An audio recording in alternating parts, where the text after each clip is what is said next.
Master Jet, my question is about po sa Special Hardship Allowance.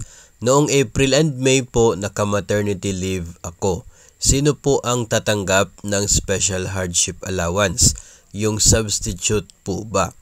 So ito po, dahil naka-maternity leave ka, ibig sabihin ay hindi ka nagre-report doon po sa paaralan ninyo na eligible sa hardship allowance. So it means na hindi ka tatanggap.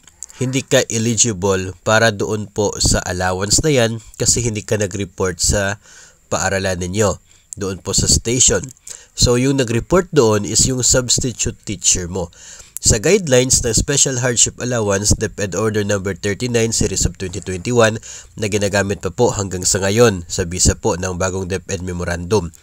Ang qualified po na teachers ay pwede po na resident or transient, having permanent or provisional or substitute or temporary appointment.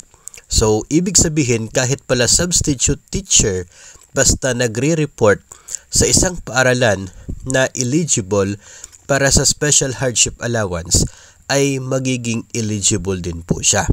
So, sa case ninyo, dahil on leave ka, hindi ka nagre-report, wala kang Special Hardship Allowance. Pero dahil may substitute teacher ka na nandoon, nagre-report in your behalf, siya po ay eligible sa hardship allowance na ito as provided under DepEd Order No. 39 Series of 2021 na siya pong basis pa rin ng Special Hardship Allowance ngayon, maliban na lamang po doon sa listahan ng paaralan kasi nadagdagan po yan under DepEd Order No. 17 yata yun, Series of 2023.